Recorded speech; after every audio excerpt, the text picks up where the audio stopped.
नारायण। आज हम श्री विष्णु पुराण के तीसरे अंश का 5वें अध्याय का श्रवण करने जा रहे हैं। शुक्ल यजुर्वेद तथा तैत्तिरीय यजुर शाखाओं का वर्णन।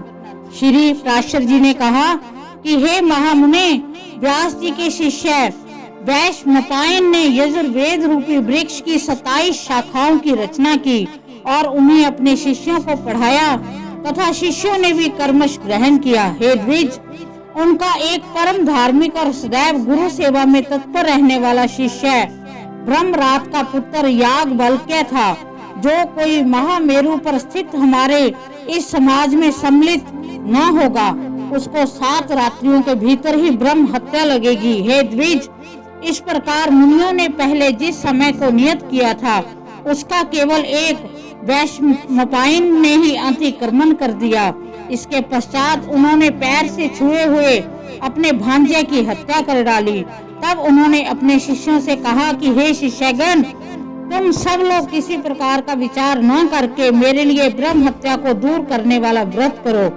तब याज्ञवल्क्य बोले कि भगवान, ये सब ब्राह्मण अत्यंत निस्तेज है, इन्हें कष्ट देने की क्या आवश्यकता है। मैं अकेला ही इस व्रत का अनुष्ठान करूंगा।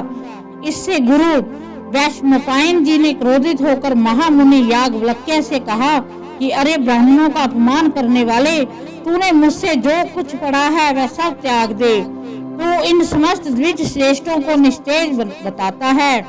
मुझे तुझ जैसे आज्ञा भ्रमकारी शिष्य से कोई प्रयोजन नहीं है। याज्ञवल्क्य ने कहा कि हे द्विज, मैंने जो भक्तिवश आपसे ऐसा कहा था, मुझे भी आपसे कोई प्रयोजन नहीं है। लीजिए, मैंने आपसे जो कुछ पढ़ा है वह यहाँ मौजूद है।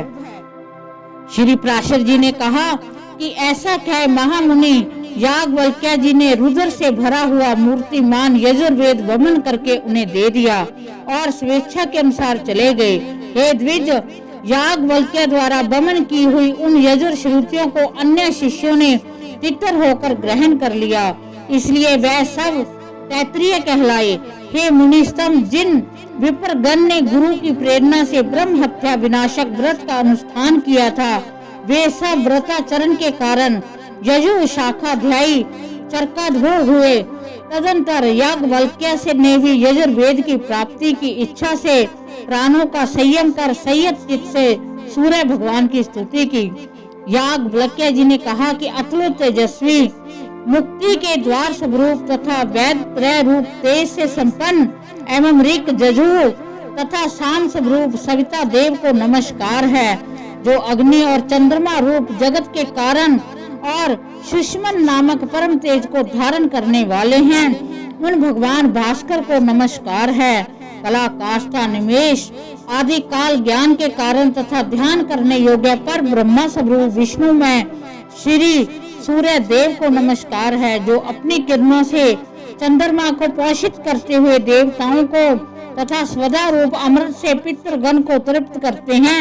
उन तृप्ति रूप सूर्य देव को नमस्कार है, जो हिम जल और उष्णता के कर्ता हैं और पोषण करने वाले हैं। उन त्रिकाल मूर्ति विधाता भगवान सूर्य को नमस्कार है, जो जगतपति इस संपूर्ण जगत के अंधकार को दूर करते हैं।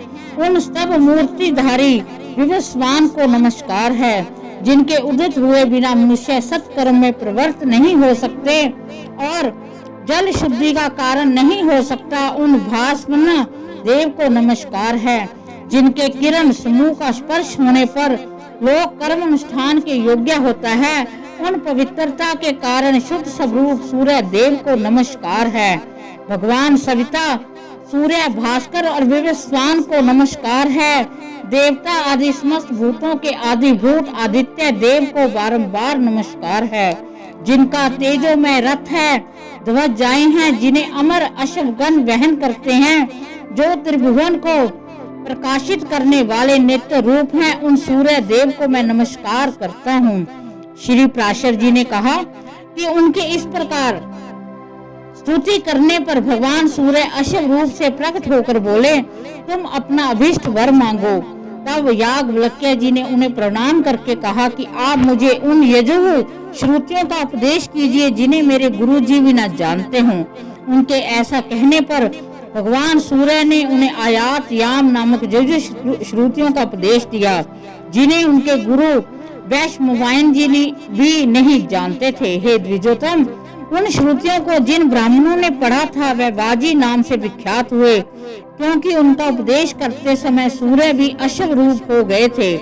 हे महाभाग, उन बाजी श्रुतियों की कानव आदि 15 शाखाएं हैं। ये सब शाखाएं महर्षि याज्ञवल्क्य की प्रवृत्त की हुई कही जाती हैं। इस प्रकार श्री विष्णु पुराण के तीसरे अंश के 5वें अध्याय का समापन होता है। भगवान विष्णु हम सब पर अपनी कृपा दृष्टि बनाए रखें। ओम नमो नारायण।